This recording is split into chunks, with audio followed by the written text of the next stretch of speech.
welcome to another episode of the Ramon Foster Show. I'm not DK again, Ramon. we promised DK and we didn't deliver. We're brought to you by the Get-Go Cafe and Market, where everything is served up hot and fresh. I'm still trying to sip that coffee to keep me going, man. I'm still recovering from the weekend with all this Penguin stuff. But obviously, no DK today. DK is under the weather and asked me to fill in again. So for those in the comments section that were not okay with my Dan Marino takes and my Antonio Brown takes, I apologize that you have to deal with me for a second day in a row. But Ramon, it's good to see you again, man. How's it going, buddy? It is, man. And you had some slander from one of your friends yesterday, too, man. I don't even know if you want to call her your friend. They called her, what did they say, DK's little troll or whatever. The DK Pittsburgh Sports leprechaun. Yeah, shout out to Tyler Weeks and Smitty. So Smitty is our social media guy, and I didn't shout him out for the first segment idea. That was his idea yesterday. Yeah. And so his co-host Tyler Weeks on Around the 412 show, they kind of came at my neck last night. So I guess I deserved it, man. I guess I deserved it. But and Zach got Smitty. That's Smitty. Yeah, that's Smitty. That's Smitty. Yeah. Smitty threw tomatoes at you, man. I know, man. And you know, I despite the red beard, I'm Italian, so I mean, I love tomatoes, man. More. You know who else the city of Pittsburgh loves throwing tomatoes at, Ramon? Who's that? Talk to me. Antonio Brown. And look, Antonio Brown got on Twitter yesterday, and he had to go out and he said he wants to retire a Steeler on Twitter. Now, I guess he said that he didn't want to come back and play. He just wanted to sign one of those one-day contracts and retire a Steeler. But it brought up a good conversation on Twitter and, you know, in the comment section and everything that you were having. And I say good conversation lightly because it kind of got a little crazy. It did. But Steeler for life. Yeah. You talked about that and you got some pushback. To you as a Steeler, as someone that was a Steeler for life, what does that phrase mean to you? Because there's a lot of players. You brought up Rod Woodson, you know, as one of them who went on and won a Super Bowl somewhere else. But, I mean, he's universally loved in this city. Yeah. So why him and not Antonio Brown? What's your take as a former Steeler who played in the NFL for, 10, 11 years that was a Steeler for life? What's your thoughts on it? And by the way, the conversation wasn't malicious or anything like that. No, not at all. A real question, and it was a great discussion, and you can tell it was a bunch of emotions that came into it. I'll give a shout out to who I quote tweeted about it. When AB did it, I quote tweeted him and just said, "Once a Steeler, always one," right? I was like, remember that. Don't go against it now. #Steeler Nation.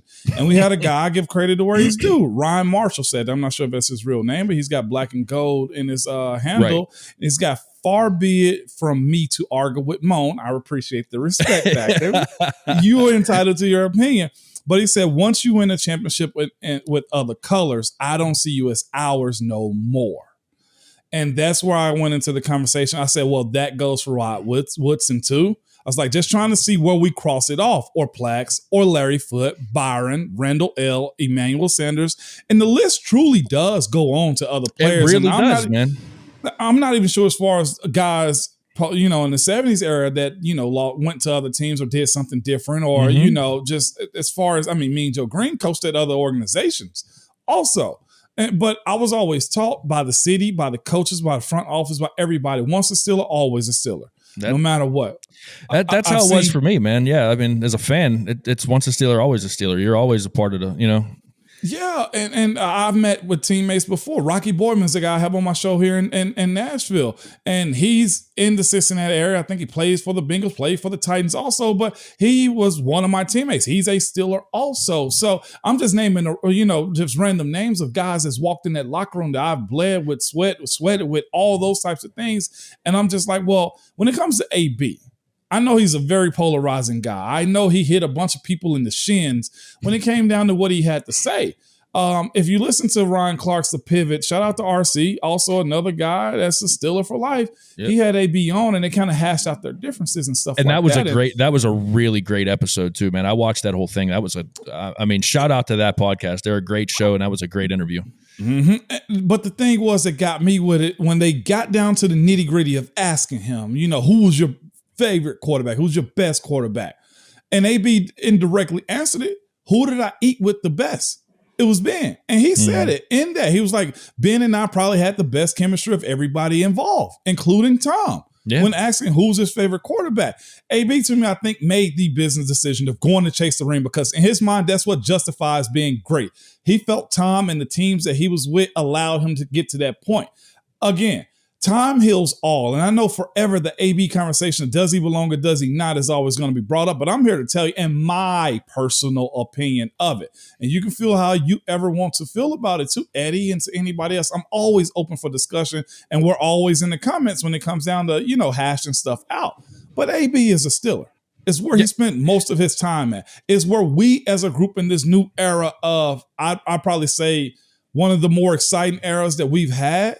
I know we didn't win the Super Bowl, but you can't say, you didn't walk into the stadium saying, damn it, this is our year. This is our game, no matter who we were playing. And he played a big role in that. Yes, he did. I mean, Mon, for me, again, we talked about this the first time I was on the show with you last Thursday about that offense and how fun that offense was to watch from a fan standpoint. And for me, Antonio Brown, and this is no disrespect to, Julio Jones and all the other guys, that were receivers in his, his contemporaries. Yeah, his era. Yeah, but he's the number one receiver at his era when you look at the numbers. I don't know how you argue against that. When you look at that 5 or 6 year period where him and Ben Roethlisberger were clicking and everything was working. I mean, triple teamed and still catching 40, 50-yard touchdown passes. He was doing things that opened up everything else for the offense. It wasn't just that he was great. He was making everyone else around him great because of how good he was. And we saw that. Yeah, for me, I can't sit here and say that he's not a Steeler for life because of all of the joy and all of the excitement that he brought fans. I think we forget because of how it ended. We forget all of that. 100%. And I think if anybody was going to feel personal about it, if anybody was going to take some kind of, slight towards what Antonio Brown did, it should be his teammates, from an outsider's perspective, because he's the one, or you guys are the ones he walked out on. But I'm hearing you say as one of his teammates that it's not personal. It was just business. It wasn't personal, and I understood it in the time being. Yeah, it was just like, God, dog. But I'll say this, as far as the importance of Antonio to Pittsburgh, you can't deny it at all. No, you can't. And I'll say this, as far as his personal life, fine. We've seen other guys go through personal stuff and still get in the Hall of Fame too. But I've always categorized a guy that's going to make the Hall of Fame as you got to at least rule an era. And AB did. I'd say 3 All-Pros, not Pro Bowls. 3 All-Pros and potentially 5 or more Pro Bowls is going to get you there because the All-Pros hold more. And for Antonio Brown, 4 first-team All-Pros, 1 second-team All-Pro, 7 Pro Bowls, 2-time NFL receiving yards leader, 2-time NFL receptions leader, again, quarterbacking and wide receiver tandem, and also the 2018 receiving touchdown leader also. So to say that he didn't do all of those things while wearing black and gold, I think is very neglectful. And again, I'm a person, I understand the emotions of what he is. But the one thing that made me okay with what the tweet of him, I want to retire Steeler, is the fact that he's not trying to play. Right. If he's had that dose of reality that said to himself, I got to make this right. I need a home when it comes down to me and my football career, and it lies in Pittsburgh. That's the same thing that Kevin Green, God rest his soul, did the exact same thing also. Yep. And, as a fan base, I'm all about, second chances and forgiving people. And just, at the end of the day, it's sports. And yeah, like you said, he's got a bunch of personal stuff, but, we're talking sports right now. We're talking football. And I say, I'm with you, man. Once a Steeler, always a Steeler. He wants to retire in black and gold. I'll be the first person to break out the 84 jersey and walk it over to him, man. Yep. We're going to take a quick break. When we come back, we've got more of the Ramon Foster Show right after this.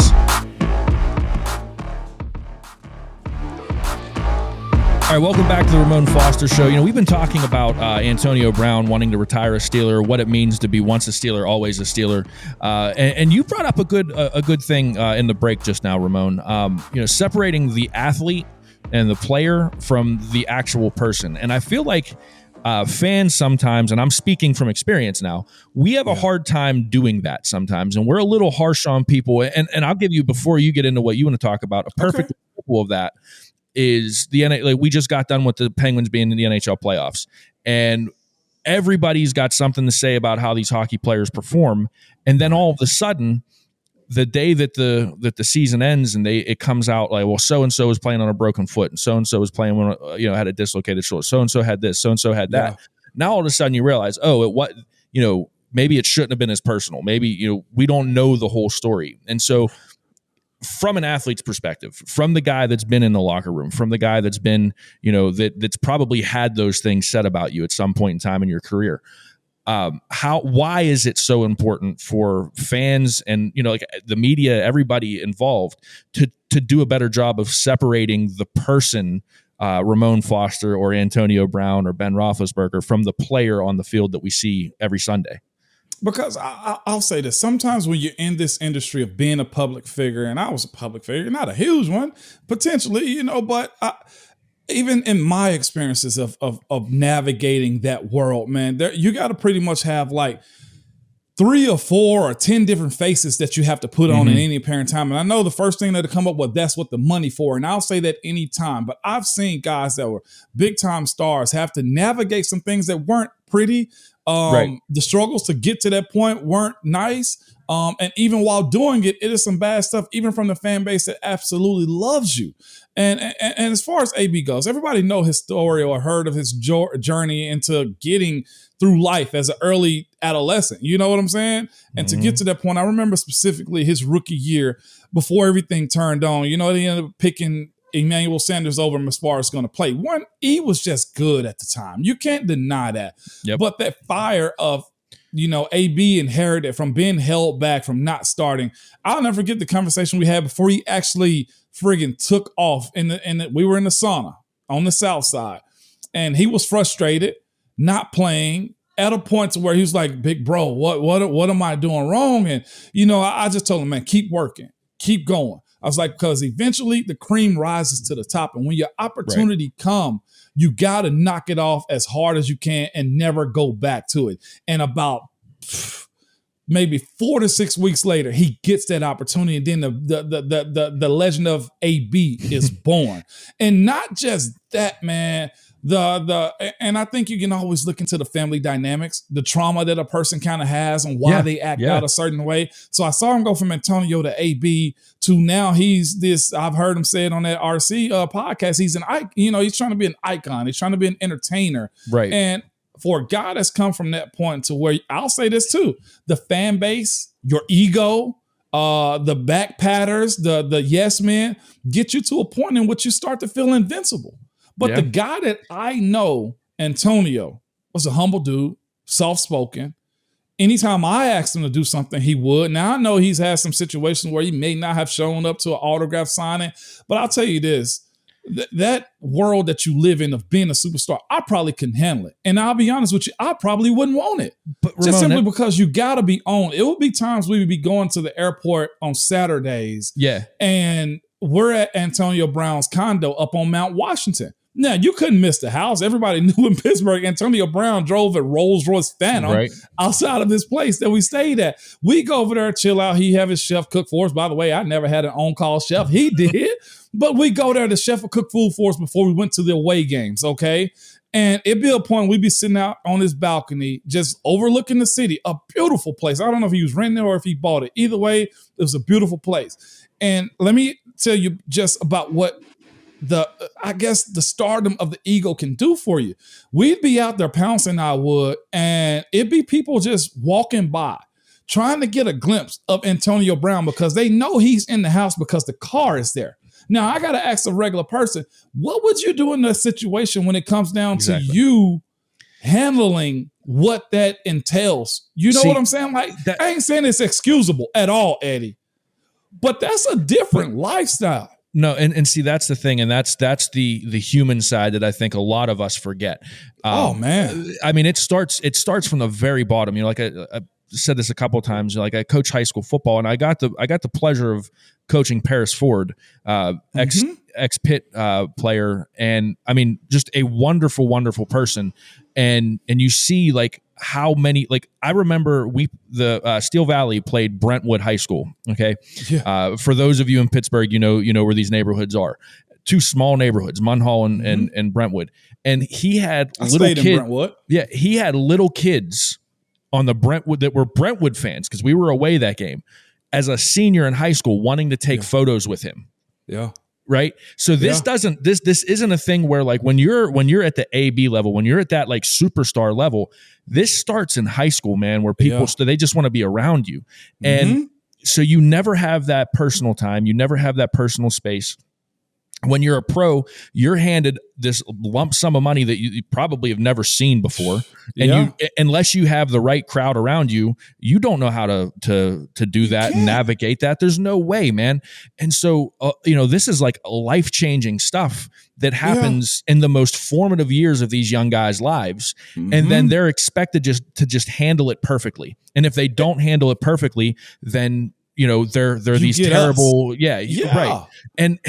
I mean, like, I know I'm partly at fault because I'm a part of the media and a part of the fan bases, but I mean, like, there's got to be a degree of grace, and I don't want to get too serious on this show, but there's got to be a degree of grace and like a degree of like patience with these superstar athletes as they're trying to navigate this. And you're like you said, it doesn't excuse everything. No, but it's got to be there's got to be something there. I had a similar situation like that. I was telling you, we went to go see Joey Porter Jr. play football at what school is he at? North Catholic. And they were playing against a rival. I'm not sure if it was Pine Richland or whoever it was. They were playing somebody that night, and everybody was there. Me, Marquise, I think Alejandro was even there. Joey Porter was there himself. Okay, every guy pretty much that was a starter because it was a big game for everybody to be there. And lo and behold, we're in the stands chilling by ourselves, and I hear commotion at the gate. I'm like, what the hell is going on here? And we're sitting around, and it was a cool night. It was like cold, maybe 40s, okay? Yeah. Decent night in the fall for football. And out of nowhere, you see Antonio with the fur coat on, okay? And we're cold in the stands, okay? We're sitting down. The crowd follows him from the entrance all the way up to where all the other players were, and nobody was really bothering us. AB shows up, the crowd navigates like a flock of ants carrying a gumdrop, okay, up the stands. And when AB came up there and positioned himself around us, the space that we were in got warm. It got hot because there was so many people around. Now, you mean to tell me in the crowd, you got Joey Porter, you got starters that's on the offense and defense, you got all kind of people that you recognize and know around the city of Pittsburgh. But as soon as Antonio Brown shows up, the crowd flocks. For any normal human being, it would trigger something in you to feel whether it's your importance, it's something that makes you feel above. Right, wrong, or indifferent, that's gotta be hard to handle. And again, Eddie, you just said it. It's inexcusable, but the person is still in that box. And I think at those tweets right there, when he said, I want to retire Steeler, and for clarity, I don't want to play, just retire. I think the human aspect of the guy we know and love came out. I think so too, for sure, man. This is a conversation I think that needs to be had, but they could be had. This is not a 10-minute conversation, man. Like I'm sure we could take a couple episodes talking about this, but we do got to get to another break. When we come back, we'll have our Hey Mon segment. As always, question from one of you guys. Stay tuned. We'll be right back. All right, welcome back to the Ramon Foster Show. This is our Hey Mon segment. As always, questions from you guys. We've got one here from somebody on YouTube named State of the Steelers who says, Hey Mon, with the recent comment from Kenny Pickett referencing Ben Roethlisberger calling him, do you think Big Ben has called Mason or Mitch since his retirement? Great show as always. Now, I'm going to preface this with there was a report. All right. And I say that it's just a report. I don't know that there's any truth to it or anything like that, but it's a reputable guy, Jerry Dulac, was asked a question that says, is there bad blood between the Steelers and Big Ben with how his career ended? Was he ready to retire, or was it a Troy type situation where he was forced into it?